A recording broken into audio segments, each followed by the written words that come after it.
বিশ্বে মুসলমানদের আছে করুণ অবস্থা। আমাদের কোনো সেন্ট্রাল লিডারশিপ নাই। আমাদের মুসলিম দেশগুলোরে এক করে রাখবে, ভাইয়ের ভাইয়ের মতো রাখবে, আমাদের স্বার্থ নিয়ে কথা বলবে, এরকম নেতা আমাদের নাই, ঠিক কি না? আমরা সেই ওমরে ফারুকের অপেক্ষায়, আমরা সেই ইমাম আল মাহাদির অপেক্ষায়, যার একটা হুঙ্কারের আহ্বানে গোটা বিশ্বের সব মুসলমান এক প্ল্যাটফর্মে চলে আসবে। ওইরকম নেতা একজন লাগবে। কয়জন? গোটা মুসলিম উম্মাহকে একত্রিত করার জন্য একজন ওমরই যথেষ্ট, ঠিক কি না? আবার বিশ্বনবী বলছেন, লা নাবিয়্যা বা'দি ওয়ালা রাসূলা, আমার পরে কোনো নবী নাই, আমার পরে কোনো রাসূল নাই। তবে লাউ কানা বা'দি নাবিয়্যুন লাকানা উমর, আমি নবীর পরে যদি নবী হওয়ার যোগ্যতা কারো থাকে, আমার ওমরের মধ্যে সেই যোগ্যতা আল্লাহ দিয়েছে।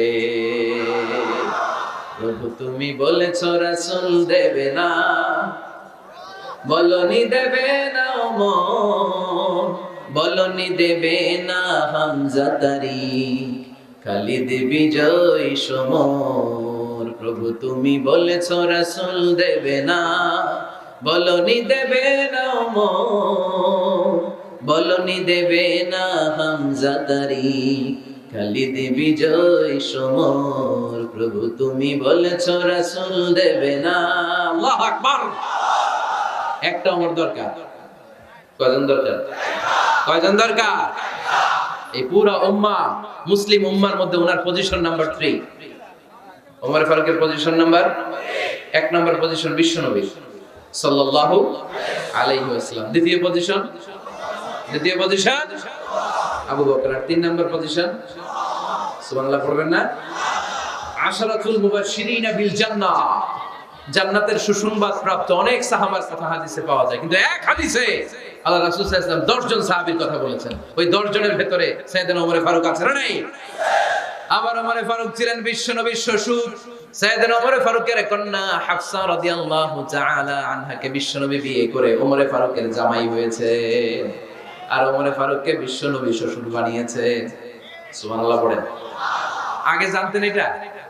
ওমর ফারুক রাদিয়াল্লাহু তাআলা আনহু যে বিশ্বনবীর শ্বশুর ছিল, এটা আজকে প্রথম জানলেন কে কে? দেখি, দেখছেন? অনেকেই জানেন না। মাশাআল্লাহ, হাত নামান, আমরা জেনে নিব, জানতে কোনো সমস্যা নাই। বাঁচতে হলে জানতে হবে। বাঁচতে হলে কি করতে হবে? জানতে হবে। 4 জন খলিফার 2 জন হচ্ছে বিশ্বনবীর মেয়ের জামাই, বাকি 2 জন হচ্ছে বিশ্বনবীর শ্বশুর। সাইয়েদনা উসমান রাদিয়াল্লাহু তাআলা আনহুর কাছে বিশ্বনবী সাল্লাল্লাহু আলাইহি ওয়াসাল্লাম 2 কন্যাকে বিয়ে দিয়েছে। বিশ্বনবী সাল্লাল্লাহু আলাইহি ওয়াসাল্লাম মোট কন্যা 4 জন। কয়জন? বড় মেয়ের নাম যায়েনব রাদিয়াল্লাহু তাআলা আনহা, ওনার স্বামীর নাম ছিল আবুল আস ইবনে রাবি'। তারপরের মেয়ের নাম হচ্ছে উম্মে কুলসুম, ওনাকে বিয়ে দিয়েছিলেন বিশ্বনবী সাইয়েদনা ওসমান রাদিয়াল্লাহু তাআলা আনহুর সাথে। উম্মে কুলসুম রাদিয়াল্লাহু তাআলা আনহার ইন্তেকালের পরে আরেক মেয়ে রুকাইয়াকে বিশ্বনবী সাইয়েদনা ওসমানের কাছে আবার বিয়ে দিয়ে দিলেন। সুবহানাল্লাহ পড়েন। আর সবচেয়ে ছোট্ট কন্যা ফাতেমা রাদিয়াল্লাহু তাআলা আনহাকে বিয়ে দিয়ে দিলেন নিজের চাচাতো ভাই সাইয়েদনা আলী রাদিয়াল্লাহু তাআলা আনহুর সাথে। তার মানে সাইয়েদনা ওসমান আর সাইয়েদনা আলী ছিল বিশ্বনবীর মেয়ের জামাই, ঠিক কি না? আর সাইয়েদনা আবু বকর রাদিয়াল্লাহু তাআলা আনহুর কন্যা আয়েশা রাদিয়াল্লাহু তাআলা আনহাকে বিশ্বনবী বিয়ে করে আবু বকর রাদিয়াল্লাহু তাআলা আনহুকে বানালেন শ্বশুর। আর ওমর ফারুকের কন্যা হাফসা রাদিয়াল্লাহু তাআলা আনহাকে বিয়ে করে ওমর ফারুককেও বানালেন শ্বশুর। তাহলে 4 খলিফার 2 জন জামাই, 2 জন। আওয়াজ করে বলতে হবে, 4 খলিফার 2 জন, বাকি 2 জন। ওমর ফারুক রাদিয়াল্লাহু তাআলা আনহুকে আল্লাহ তাআলা জ্ঞানও দিয়েছেন, আবার প্রজ্ঞাও দিয়েছেন। জ্ঞান আর আল্লাহর ভয়, তাকওয়া। যদি আল্লাহ তাআলা জ্ঞান দেয়, আবার যদি তাকওয়ার গুণ দেয়, জ্ঞানও আছে আবার আল্লাহর ভয়ও আছে, এই লোকের কেউ থামায় রাখতে পারে না। এর কেউ থামায় রাখতে পারে না। সে গোটা বিশ্ব জয় করবে। সাইয়েদনা ওমর ফারুককে আল্লাহ তাআলা জ্ঞানও দিয়েছেন, আবার তাকওয়াও দিয়েছেন। সুবহানাল্লাহ। বিশ্বনবী সাল্লাল্লাহু আলাইহি ওয়াসাল্লাম স্বপ্ন দেখলেন, বিশ্বনবী দুধ খাচ্ছেন, আঙ্গুলের ভেতর দিয়ে ফাঁক দিয়ে দুধ বের হয়, বিশ্বনবী দুধ খাচ্ছেন। খেতে খেতে একটু দুধ আঙ্গুলে লেগে আছে, এই আঙ্গুলটা কারো মুখে না দিয়ে বিশ্বনবী সাল্লাল্লাহু আলাইহি ওয়াসাল্লাম ওমর ফারুকের মুখের ভিতরে ঢুকাই দিলেন। অতিরিক্ত দুধটা ওমর ফারুক খেলেন। সাহাবারা বললেন, মাযা আওয়ালতা বিহি ইয়া রাসূলুল্লাহ, হে আল্লাহর রাসূল, এই স্বপ্ন দিয়ে কি বুঝালেন? বুঝলাম না। বিশ্বনবী সাল্লাল্লাহু আলাইহি ওয়াসাল্লাম বললেন, আওয়ালতু বিহি আল ইলম, এটা দিয়ে আমি জ্ঞান বুঝিয়েছি, কারণ অতিরিক্ত দুধের অংশটা আমি কাউরে না দিয়ে ওমরকে দিয়েছি, তার মানে ওমরের জ্ঞানের কোনো তুলনা হয় না। এজন্য স্বপ্নে যদি কেউ দেখেন আপনি দুধ পান করছেন, এটা প্রমাণ করে আল্লাহ তাআলা আপনাকে দ্বীনের জ্ঞান দান করবেন। আবার বিশ্বনবী সাল্লাল্লাহু আলাইহি ওয়াসাল্লাম আবার আরেক রাতে স্বপ্ন দেখলেন, সাহাবারা লাইন ধরে বিশ্বনবীর সামনে দাঁড়ানো, কোন সাহাবার জামা নাভি পর্যন্ত, কোন সাহাবার জামা হাঁটু পর্যন্ত, কোন সাহাবার জামা টাকনু পর্যন্ত, কোন সাহাবার জামা আরো ছোট, কিন্তু ওমরে ফারুকের জামা বিশ্বনবী দেখলেন এত বড়, টেনে হিচড়ে হিচড়ে বিশ্বনবীর সাথে চলছে। সুবহানাল্লাহ পড়বেন না? সাহাবারা বললেন, মা দাওয়ালতা বিহি ইয়া রাসূলুল্লাহ, হে আল্লাহর রাসূল, এটা দিয়ে আপনি কি বুঝাতে চাইলেন? বিশ্বনবী বললেন, আউয়ালতু বিহি আত-তাকওয়া, এটা দ্বারা আমি দিনদারি বোঝালাম, তাকওয়া বোঝালাম। সুবহানাল্লাহ পড়েন। বিশ্বনবী দেখলেন কোন সাহাবার জামা এতটুকু, কোন সাহাবার জামা এত লম্বা, কোন সাহাবার জামা পা পর্যন্ত লম্বা। আর সাইয়েদনা ওমর ফারুককে দেখলেন ওনার জামা এত লম্বা, ওমর ফারুক টেনে হিচড়ে জামা নিয়ে চলতেছে। বিশ্বনবী বুঝাতে চাইলেন, ওমরের যেহেতু জামা লম্বা, ওমরের ভেতরে আল্লাহর ভয়, দিনদারিও খুব বেশি। চিল্লায় বলেন ঠিক কি না? জ্ঞানও দিয়েছেন, আবার দিনদারিও দিয়েছেন। এই দুইটা জিনিস যদি থাকে, এই পৃথিবীতে তাকে সফল রাষ্ট্রনায়ক বানায় দেয় কে? আবার এই পৃথিবীর বুকে যত নারীরা জান্নাতে যাবে, সব নারীদের সর্দারিনী হবে সাইয়্যিদাতুনা ফাতিমা রাদিয়াল্লাহু তাআলা আনহা। এই দুনিয়াতে যত যুবকরা জান্নাতে যাবে, তাদের সর্দার হবে সাইয়েদনা হাসান আর হুসাইন রাদিয়াল্লাহু তাআলা আনহুমা। আর এই দুনিয়ার বুকে যত বয়স্ক মানুষেরা জান্নাতে ঢুকবে, তাদের নেতৃত্ব দিবেন সাইয়েদনা আবু বকর আর সাইয়েদনা ওমর। বয়স্ক যারা আছেন, আপনাদের নেতৃত্ব দিবে কে? হ্যাঁ, একজন তো আল্লাহ। না, আল্লাহ তো তোমার জান্নাত দিবে, কিন্তু তোমার জান্নাতে নিয়ে যাবে কে? সাইয়েদনা আবু বকর, সাইয়েদনা ওমর। আর ইয়াং যারা তোমরা এসেছো, তোমরা যখন জান্নাতে ঢুকবে, তোমাদের লিডারশিপ নিবে কে? হাসান আর হুসাইন রাদিয়াল্লাহু তাআলা আনহুমা। আর নারীরা যারা জান্নাতে প্রবেশ করবে, এই নারীদের নেতৃত্ব দিবে বিশ্বনবীর কলিজার টুকরা, নয়নের বুটুলি সাইয়্যিদাতুনা ফাতিমা রাদিয়াল্লাহু তাআলা। তোমরা পড়বেন না? Omar Farooq, the superhero of Muslim ummah. আমরা কাদেরকে সুপার হিরো বানায় রাখছি আমরা জানি না। এই নায়ক নায়িকা, গায়ক গায়িকা, মডেলরা, চোখ ধাঁধানো গ্ল্যামার নিয়ে যারা চলে, এরা আমাদের মডেল নয়। আমাদের মডেল সাইয়েদনা ওমর ফারুক। ঠিক কি না? ঠিক কি না?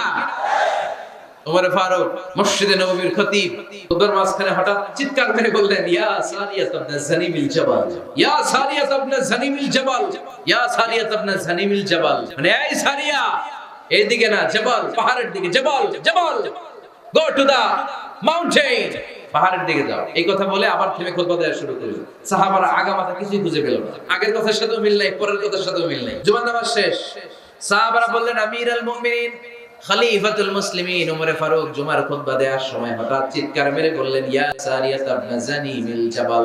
আপনার এই বাক্যের সাথে আপনার খুতবার আগের কথার কোনো মিল পেলাম না, পরের কথারও কোনো মিল পেলাম না। আপনি বুঝিয়ে বলেন, কেন বলেছেন আমরা তো বুঝলাম না।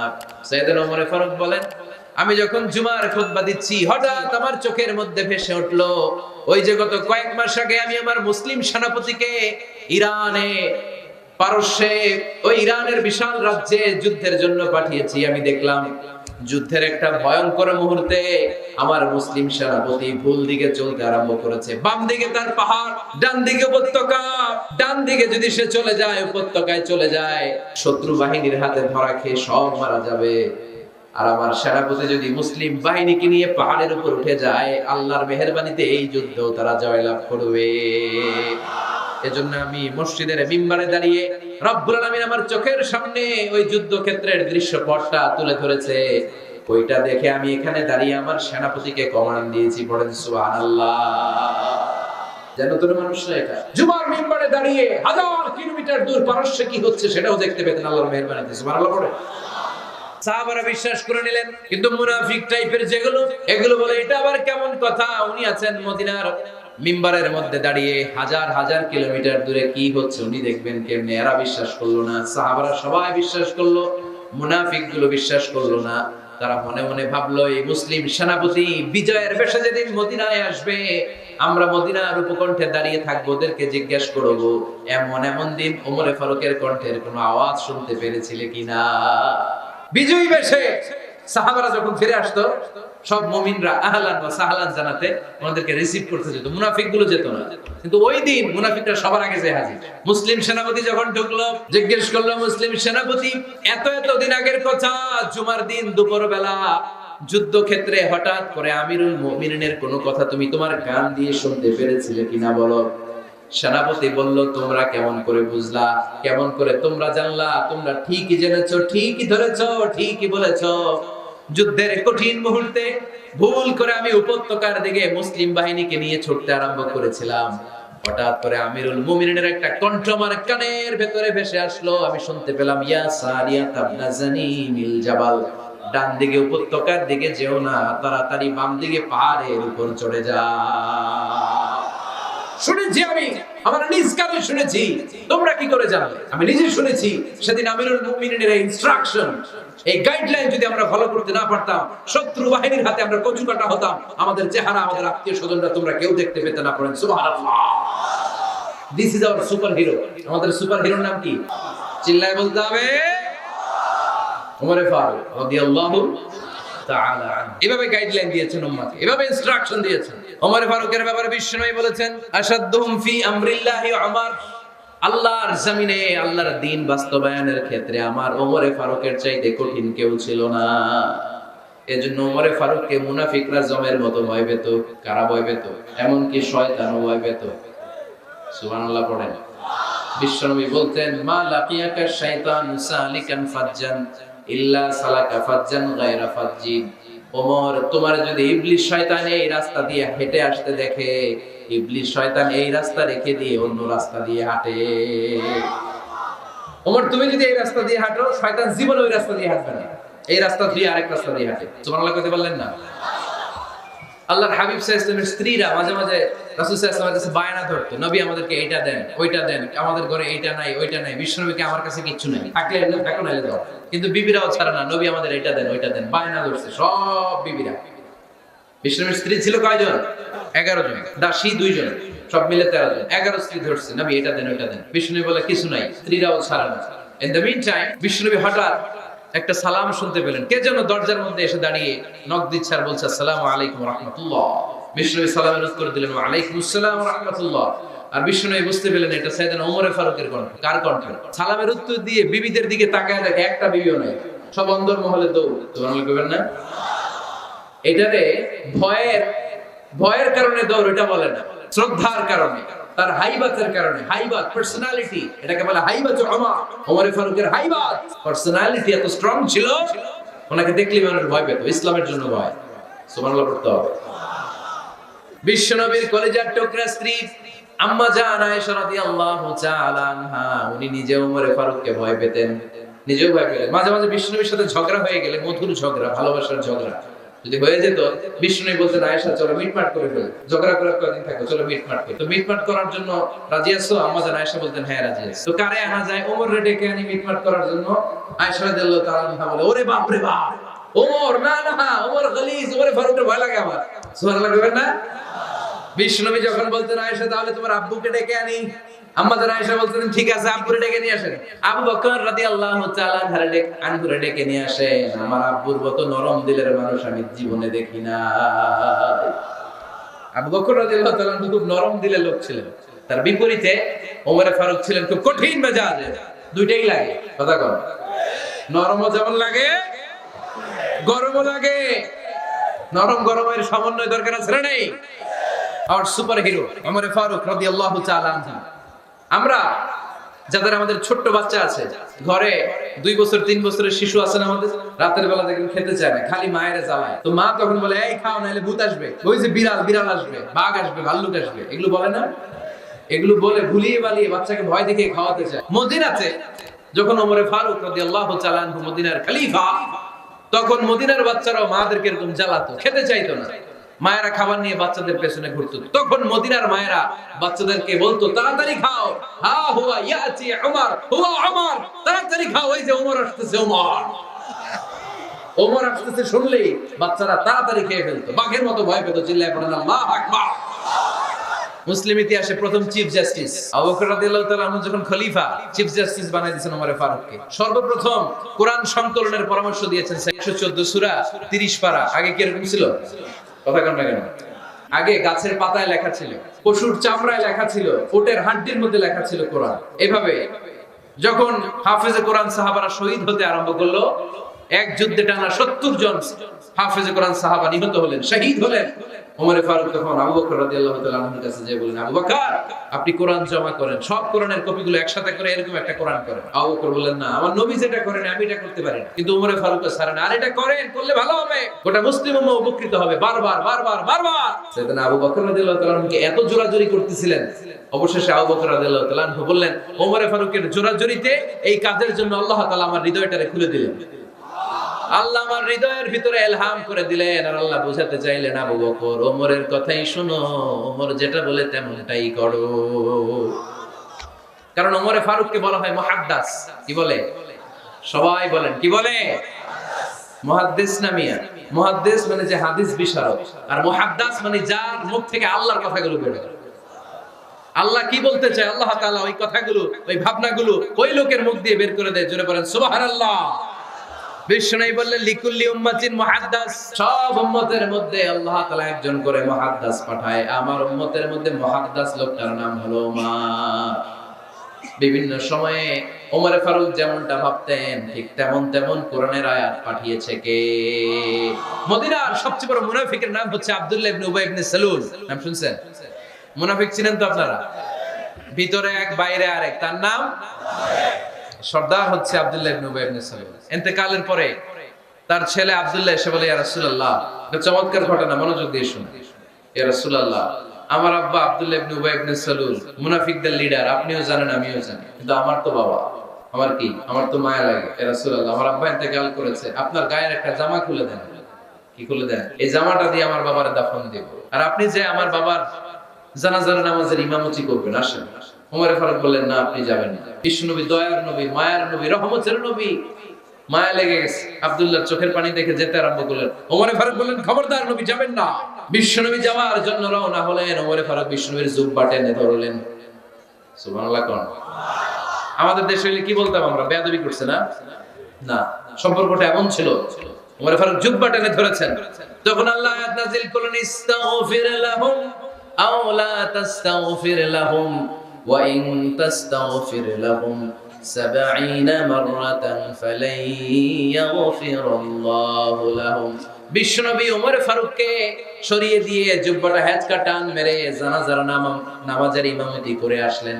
আসার সাথে সাথে ওমর ফারুকের পক্ষে আল্লাহ আয়াত নাযিল করলেন, নবী, ইস্তাগফির লাহুম আও লা তাস্তাগফির লাহুম, আপনি মুনাফিক সর্দারের জন্য ক্ষমা চান কিংবা না চান, জুব্বা দেন কিংবা কাঁদেন, যাই করেন না কেন, 70 বার যদি এই মুনাফিক সর্দারের জন্য আপনি ক্ষমা চান, আমি আল্লাহ আপনার এই দোয়া কবুল করব না। খবরদার, এটাই ফার্স্ট, এটাই লাস্ট। আর কোন মুনাফিকের জানাজা দিতে আপনি যাবেন না। ওমর ফারুকের পক্ষে কোরআনের আয়াত নাযিল করেছে কে? ওরকম ওমর আমাদের কয়টা লাগবে? চিল্লায় বলতে হবে কয়টা? কারণ সাইয়েদনা ওমর ফারুক আমাদের অনুপ্রেরণা, সাইয়েদনা আবু বকর আমাদের অনুপ্রেরণা, হামজা আমাদের অনুপ্রেরণা, সাইয়েদনা বেলাল ইবনে রাবাহ আমাদের অনুপ্রেরণা।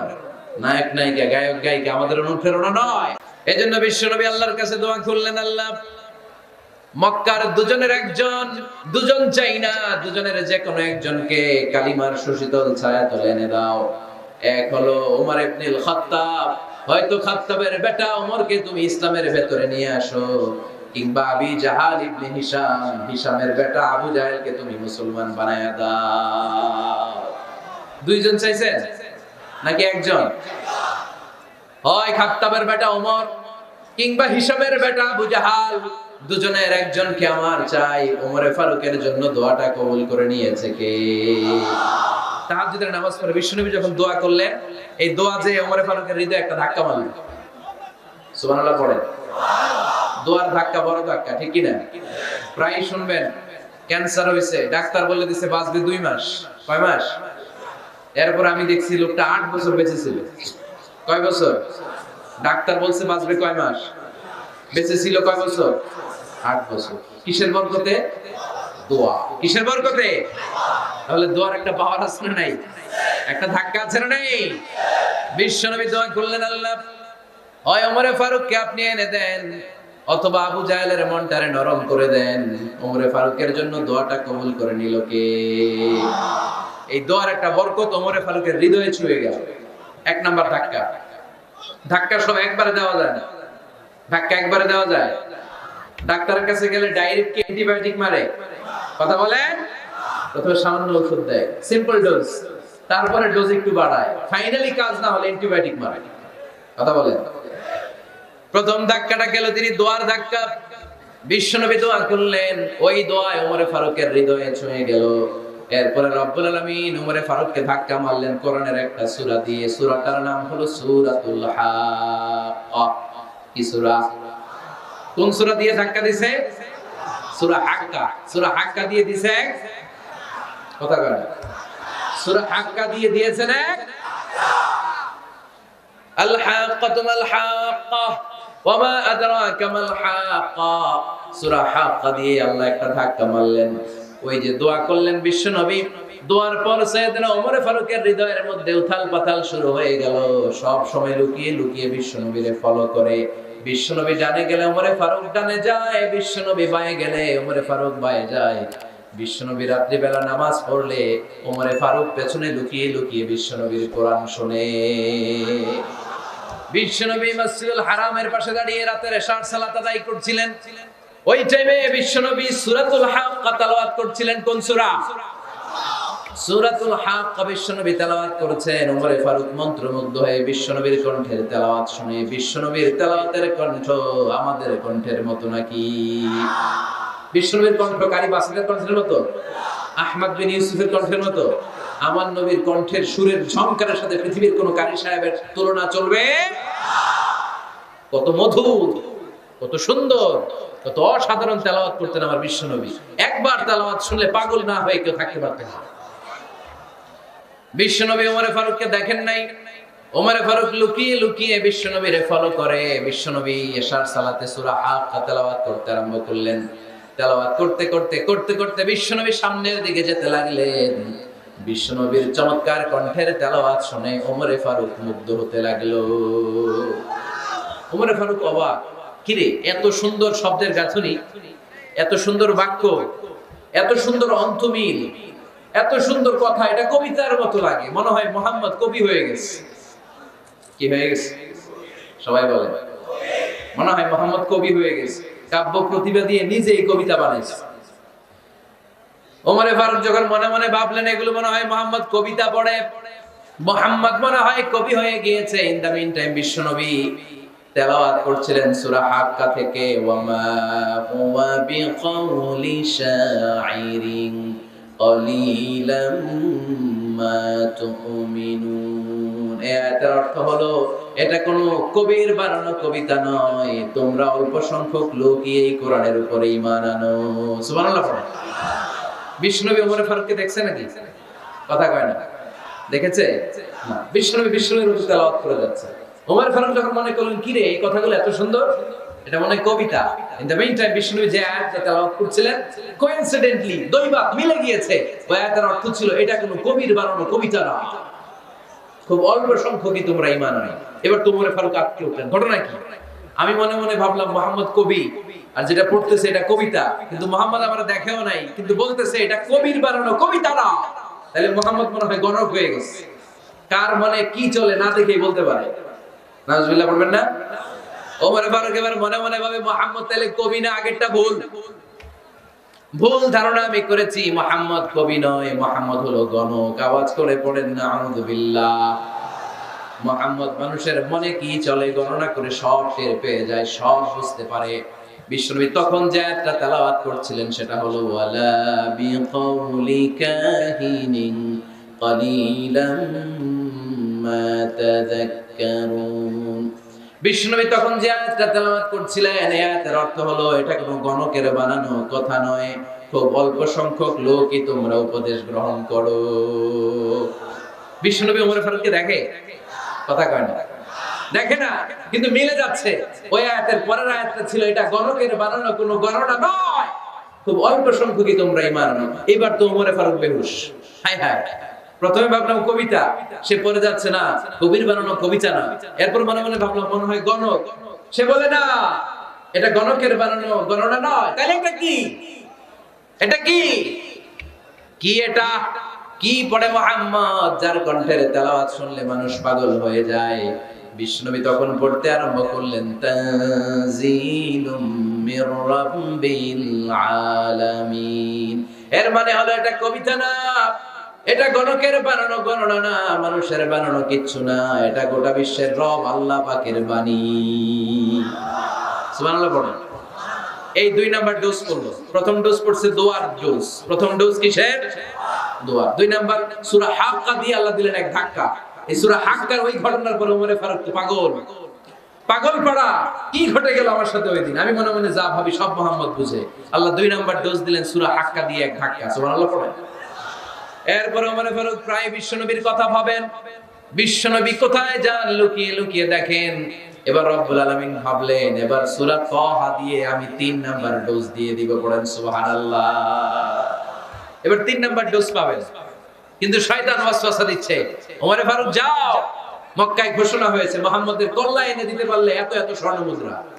শয়তানের ওয়াসওয়াসায় আবার ভুল পথে হাঁটতে লাগলেন সাইয়েদনা ওমর। নাঙ্গা তরবারি নিয়ে বিশ্বনবীর মাথা কাটার জন্য বের হয়ে গেলেন। বনু জাহারা গোত্রের একটা লোক বলে, ওমর তুমি কোথায় যাও? ওমরে ফারুক বলেন, মুহাম্মাদের কল্লা কাটার জন্য যাচ্ছি। পড়েন নাউজুবিল্লাহ। আবু জাহারা গোত্রের লোক বলে, তুমি মুহাম্মাদের কল্লা কাটতে যাও? আরে তোমার বোন ফাতিমা বিনতে খাত্তাব আর তোমার বোনের জামাই সাঈদ, এরা তো দুজন কালিমা পড়ে মুসলমান হয়ে গেছে। আরে মুহাম্মাদের কল্লা পরে কাটো, আগে ঘর সামলাও। যে ওমর, আগে ঘর সামলাও, পরে তুমি মুহাম্মাদের কল্লা কাটতে যাও। ওমরে ফারুক রেগে গেলেন, রাস্তা ঘুরিয়ে বাড়ির দিকে চলতে আরম্ভ করলেন। রাগে তিনি গড়গড় করছেন। ওমরে ফারুকের বোন ফাতিমা বিনতে খাত্তাব, বোনের জামাই সাঈদ, তাদের দুইজনকে খাব্বাব রাদিয়াল্লাহু তাআলা আনহু সূরা তাহা ঘরের ভিতরে তেলাওয়াত করে শোনাচ্ছিল। পড়েন সুবহানাল্লাহ। সূরা তাহা দিয়ে আল্লাহ একটু করে ধাক্কা মারবে আরেকটা। ওমরে ফারুক যখন আসলেন, ওমরে ফারুকের আওয়াজ শুনে খাব্বাব রাদিয়াল্লাহু তাআলা আনহু লুকিয়ে গেলেন। ওমরে ফারুক দরজার মধ্যে কড়া নাড়লেন। বোন বলে, কে তুমি? সাইয়েদনা ওমর বললেন, আমি ওমর। খুলে দেওয়া হলো। ঘরের ভেতরে ঢুকেই কথা নাই বার্তা নাই, নিজের আপন বোনকে মারতে শুরু করলো ওমর। বোন জামাইকে আঘাত করতে শুরু করলো। মারতে মারতে নিজের কলিজার টুকরা বোনকে, বোনের জামাইকে সাইয়েদনা ওমরে ফারুক পিটাতে পিটাতে রক্তাক্ত করে ফেললেন। গা দিয়ে ফিনকি বের হয়ে যখন রক্ত বের হয়, সাইয়েদনা ওমরে ফারুকের দিলের মধ্যে মায়া তৈরি হয়ে যায়। সাইয়েদনা ওমর, কি এমন বাণী তোদের শোনায় যে বাণী শুনে সব তোরা মুহাম্মদের দলে চলে গেলি? কি আছে মুহাম্মদের কাছে? কি কি জাদুটা? কি কি জাদু পেলি সেখানে? আমার একটু দেখা। বোন ফাতেমা বলে, না ভাই, ইন্নাকা রিজিস, তুমি নাপাক, লা ইয়ামাসসুহু ইল্লাল মুতাহহারুন, পাক পবিত্র না হয়ে আল্লাহর এই কালামে স্পর্শ করা যায় নাকি? আওয়াজ করে বলেন, স্পর্শ করা যায়? ভাই তুমি গোসল করে আসো, তাহলে তোমার হাতে তুলে দিব, তুমি পড়লেই বুঝতে পারবা কি আছে আল্লাহর এই কোরআনে। সুবহানাল্লাহ পড়েন। সাইয়েদনা ওমর ফারুক গোসল করে আসলেন। বোন আবার সূরা তাহা চামড়ার মধ্যে সূরাতু তাহার কিছু অংশ লিখে খাব্বাব রাদিয়াল্লাহু তাআলা আনহু লুকিয়েছিলেন, ওনার হাত থেকে সূরা তাহার অংশটা নিয়ে সাইয়েদনা ওমর ফারুকের বোন ওমর ফারুকের হাতে দিয়ে বলল, ভাই তুমি আসার আগে এই অংশটা সবাই মিলে তেলাওয়াত করছিলাম। ওমর ফারুকের হৃদয়টা তখন একেবারে নরম, কারণ আগে ধাক্কা খাইছে কয়টা? জোরে বলতে হবে। প্রথম ধাক্কাটা কিসের? হ্যাঁ, দোয়া। দ্বিতীয়টা হাক্কা, সূরার নাম হাক্কা দিয়ে দিয়েছেন আল্লাহ, হাক্কা। এবার দিল সূরা তাহার ধাক্কা। ওমর ফারুক হাতে নিলেন। খুব ভালো আরবি জানতেন, চমৎকার আরবির অর্থ বুঝতেন, কারণ আরবি ভাষাভাষী মানুষ। হাতে নিয়ে নজর দেওয়ার পরে ওনার চোখ দিয়ে ধার ধার করে পানি বের হয়ে গেল।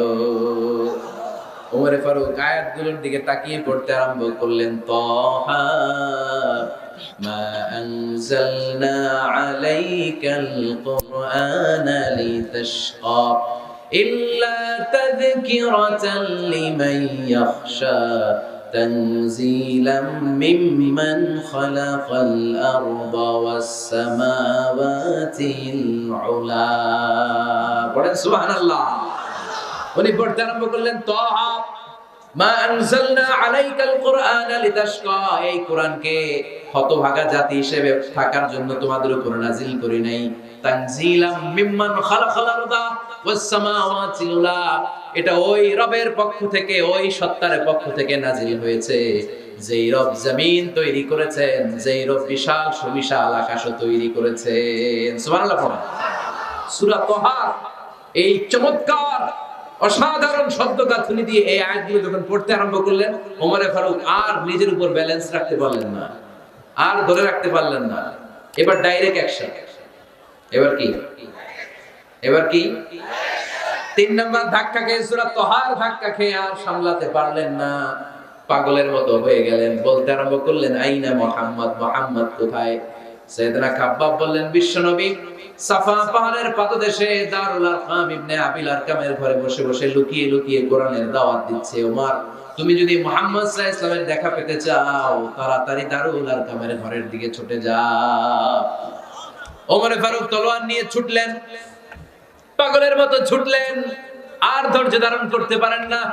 বিশ্বনবীর নূরানী চেহারাটা একবার দেখার জন্য পাগলের মতো ছুটতে আরম্ভ করলেন। ওমর ফারুককে দারুল আরকামের কাছে আসতে দেখে বিশ্বনবীর চাচা হামজা ইবনে আব্দুল মুত্তালিব এসে বলে, নবী তাড়াতাড়ি দারুল আরকামের ঘর থেকে আপনি পালিয়ে অন্য কোথাও চলে যান। ওই যে ওমর ইবনে খাত্তাব নাঙ্গা তলোয়ার নিয়ে আপনার উপর আক্রমণ করার জন্য ছুটে আসছে গো নবী। বিশ্বনবী বললেন, ও আমার সাহাবারা, ও আমার চাচা হামজা, সবাই আপনারা সরে যান, ওমরে আসতে দেন, ওমরে বাধা দিয়েন না। কারণ কিছুদিন আগে তাহাজ্জুদের নামাজ পড়ে আমি আল্লাহর কাছে একটা বিশেষ দোয়া করেছি, আমার মন বলছে ওই দোয়াটা আল্লাহ কবুল করতে শুরু করেছে। ওমর ফারুক চলে আসলেন, এসে কোনো কথা নাই, চিৎকার দিয়ে বললেন, আশহাদু আল্লা ইলাহা ইল্লাল্লাহ ওয়া আশহাদু আন্না মুহাম্মাদান আবদুহু ওয়া রাসূলুহু, আমি সাক্ষ্য দিলাম আল্লাহ এক, অদ্বিতীয়, আল্লাহ ছাড়া কোনো ইলাহা নাই, নিশ্চয় আপনি মুহাম্মদ আল্লাহর বান্দা এবং রাসূল। সুবহানাল্লাহ পড়েন। এই কালেমা শাহাদাতের ভেতরে আল্লাহর কথা, আমার নবীর কথা ঢুকিয়ে দিয়েছে কে?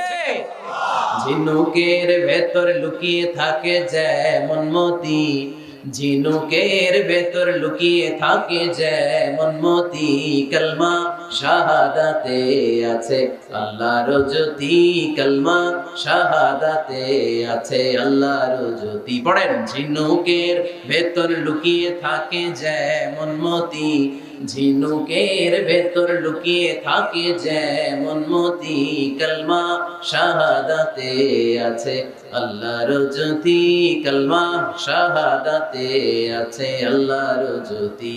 পড়েন আল্লাহু আকবার।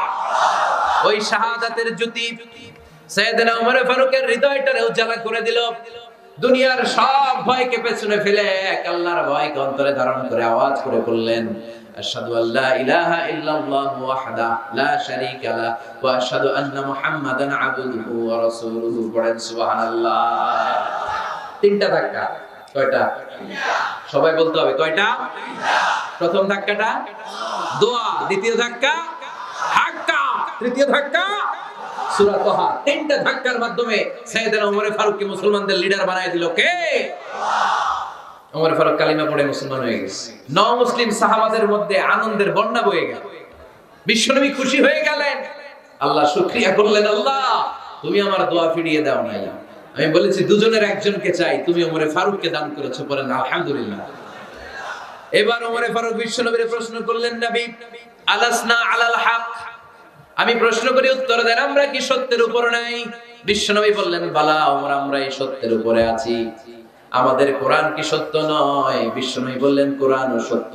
আমাদের রব আল্লাহ কি সত্য নন? বিশ্বনবী বললেন, সত্য। ওমর ফারুক বললেন, তাহলে ফিমাল ইখতিফা, তাহলে লুকিয়ে লুকিয়ে আর গোপনে দাওয়াতি কাজ কেন? আপনি সত্য নবী, কোরআন সত্য কিতাব, আমার রব আল্লাহ সত্য, আর আমি ওমর কালিমা পড়ে মুসলমান হয়ে গিয়েছি, তাহলে ফিমাল ইখতিফা, আর লুকিয়ে লুকিয়ে কোরআনের দাওয়াত দিবেন কেন? বের হন, মক্কার শহরের মাঝখানে চলে আসেন, চিৎকার করে আমরা আল্লাহর নামের ঘোষণা দেব। বিশ্বনবী ডেকে বললেন, না ওমর, এটা মাক্কি জীবন, ওমর এটা মাক্কি জীবন, এখানে দাওয়াতি কাজ করব লুকিয়ে লুকিয়ে, আস্তে আস্তে। আল্লাহ যখন আমাদেরকে বিজয়ী করে দিবেন, তখন আমরা প্রকাশ্যে দাওয়াত দিলে কোনো সমস্যা নাই। সাইয়েদনা ওমর ফারুক বলেন, না ও নবী, আমার উপর ছেড়ে দেন, আমি দেখবো আপনি আমারে শুধু মক্কার জমিনে একটা মিছিল দেওয়ার অনুমতি দেন। কিসের অনুমতি? আল্লাহর নামের তাকবীর দেওয়ার অনুমতি দেন। বিশ্বনবী বললেন ঠিক আছে, সাবধানে তাকবীর দিও। ওমরে ফারুক তাকবীর দেওয়ার জন্য লক্ষ্য খুঁজতে আরম্ভ করলেন। মুসলিম 11 জন সাহাবাকে খুঁজে পেলেন। কয়জন? ওমরে ফারুক বললেন 11 জনই চলবে। 11 জনকে 2 লাইন করলেন। কয় লাইন? পিছনে 6 জন, সামনে 5 জন। পিছনের লাইনের নেতা বানিয়ে দিলেন বিশ্বনবীর চাচা হামজা ইবনে আব্দুল মুত্তালিবকে। প্রথম লাইনের 5 জনের নেতৃত্ব দিতে আরম্ভ করলেন সাইয়েদনা ওমরে ফারুক নিজেই। 2 লাইন তাকবীর দিতে জানলে বেশি মানুষ লাগে না, 10 জন দিয়ে গোটা বিশ্বটারে কাঁপিয়ে দেয়া যায়। 11 জন 6 আর 5। ওমর ফারুক সামনে দাঁড়ালেন। ওমর ফারুক সামনে দাঁড়িয়ে এবার আল্লাহর নামের স্লোগান দিবেন। ওমর ফারুক বলেন আমরা খুব লম্বা চূড়া স্লোগান দিব না, খুব ছোট্ট। দারুল আরকামের ঘর থেকে কাবা ঘর পর্যন্ত, বাইতুল্লাহ পর্যন্ত এতটুকু জায়গা আমরা তাকবীর দিতে দিতে সামনের দিকে এগোবো। পৃথিবীর কোনো শক্তি আমাদেরকে থামায় দিতে পারবে না। ওমর ফারুক তখন এক বাক্যের একটা ভাষণ দিলেন। কয় বাক্যের? ওমর ফারুক সামনে দাঁড়িয়ে বললেন মান আরাদা আন তাসকুলা উম্মু ইয়াতামা ওয়ালাদু তারমিলা যাওজাতুহু ফালিয়াসুদ্দানি। কে আছো? মান আরাদা আন তাসকুলা উম্মু, কে আছো মায়ের বুক খালি করতে চাও? ইয়াতামা ওয়ালাদু, কে আছো বাচ্চাগুলারে, সন্তানগুলারে এতিম বানাতে চাও? তারমিলা যাওজাতুহু, কার এত বড় বুকের পাটা আছে দেখি, কে আছো স্ত্রীকে বিধবা বানাতে চাও? বুকের পাটা থাকলে আমি ওমরে থামাও, যদি সাহস থাকে আমি ওমরের মিছিল থামাও। ওমর ফারুক শুরু করলেন আল্লাহু আকবার, আল্লাহু আকবার, আল্লাহু আকবার। স্লোগান দিতে দিতে সাইয়েদনা ওমর ফারুক কাবার গিলাফ যে স্পর্শ করলেন, ওমর ফারুকের এই স্লোগান কেউ থামাতে পারে নাই। কিয়ামত পর্যন্ত এই আল্লাহর নামের স্লোগান কেউ থামাতে পারবে না। চিল্লায় বলো ঠিক কি না? ওমর ফারুকের স্লোগান সেদিন মক্কায় কেউ থামাইতে পারছিল? আওয়াজ করে বলতে পারছিল? এখনো আল্লাহর নামের স্লোগান কেউ থামাই দিতে পারবে? কিয়ামত পর্যন্ত আমার রবের স্লোগান কেউ থামাতে পারবে? পারবে না। ওমর ফারুক স্লোগান দিলেন। আবু জাহেল, উতবা, শাইবা, ওয়ালিদ ইবনে মুগীরা আল্লাহু আকবার ধ্বনি শুনে বাইরে আসছে। কিরে এত বড় স্লোগান, আমাদের কাছ থেকে পারমিশন নেয় নাই, অনুমতি নেয় নাই। অনুমতি নেওয়া ছাড়াই স্লোগান শুরু। আবু জাহেল দিছে এক দৌড়, উতবা দিছে আরেক দৌড়, শাইবা দিছে বহু দৌড়। সুবহানাল্লাহ পড়বেন না? এজন্য ওমর বেশি লাগে না, ওমর লাগে একজন। চিল্লায় বলতে হবে ওমর ফারুক লাগে কয়জন? একজন। ওমরই গোটা বিশ্বের চেহারা পাল্টে দিতে সক্ষম। চিল্লায় বলেন ঠিক কি না? গোটা বিশ্বে মুসলমানদের আছে করুণ অবস্থা। আমাদের কোনো সেন্ট্রাল লিডারশিপ নাই। আমাদের মুসলিম দেশগুলোরে এক করে রাখবে, ভাইয়ের মতো রাখবে, আমাদের স্বার্থ নিয়ে কথা বলবে, এরকম নেতা আমাদের নাই। ঠিক কি না? আমরা সেই ওমর ফারুকের অপেক্ষায়, আমরা সেই ইমাম আল মাহদির অপেক্ষায়, যার একটা হুঙ্কারের আহ্বানে গোটা বিশ্বের সব মুসলমান এক প্ল্যাটফর্মে চলে আসবে। ওইরকম নেতা একজন লাগবে। কয়জন? গোটা মুসলিম উম্মাহকে একত্রিত করার জন্য একজন ওমরই যথেষ্ট। ঠিক কি না? আবার বিশ্বনবী বলছেন লা নাবিয়্যা বা'দি ওয়ালা রাসূলা, আমার পরে কোনো নবী নাই, আমার পরে কোনো রাসূল নাই। তবে লাউ কানা বা'দি নাবিয়্যুন লাকানা উমর, আমি নবীর পরে যদি নবী হওয়ার যোগ্যতা কারো থাকে, আমার ওমরের মধ্যে সেই যোগ্যতা আল্লাহ দিয়েছে। প্রভু তুমি বলেছো রাসূল দেবে না, বলনি দেবে না ওমর, বলনি দেবে না হামজা তারিক, খালিদ বিজয় সমর। প্রভু তুমি বলেছো রাসূল দেবে না, বলনি দেবে না ওমর, বলনি দেবে না হামজা তারিক, খালিদ বিজয় সমর। প্রভু তুমি বলেছো রাসূল দেবে না। আল্লাহু আকবার। একটা ওমর দরকার। কয়জন দরকার? কয়জন দরকার? এই পুরো উম্মাহ, মুসলিম উম্মার মধ্যে ওনার পজিশন নাম্বার 3। ওমর ফারুকের পজিশন নাম্বার 1 নম্বর পজিশন বিশ্বনবী সাল্লাল্লাহু আলাইহি ওয়াসাল্লাম। দ্বিতীয় পজিশন আবু বকর। 3 নম্বর পজিশন সুবহানাল্লাহ পড়বেন না? আশরাতুল মুবাশশিরিনা বিল জান্নাহ, জান্নাতের সুসংবাদ প্রাপ্ত অনেক সাহাবার কথা হাদিসে পাওয়া যায়, কিন্তু এক হাদিসে আল্লাহ রাসূল সাল্লাল্লাহু আলাইহি ওয়াসাল্লাম 10 জন সাহাবীর কথা বলেছেন। ওই 10 জনের ভেতরে সাইয়েদনা ওমর ফারুক আছে না নাই? আবার ওমর ফারুক ছিলেন বিশ্বনবীর শ্বশুর। সাইয়েদনা ওমর ফারুকের কন্যা হাফসা রাদিয়াল্লাহু তাআলা আনহাকে বিশ্বনবী বিয়ে করে ওমর ফারুকের জামাই হয়েছে। আর ওমরে ফারুককে বিশ্ব নবী শ্বশুর বানিয়েছে।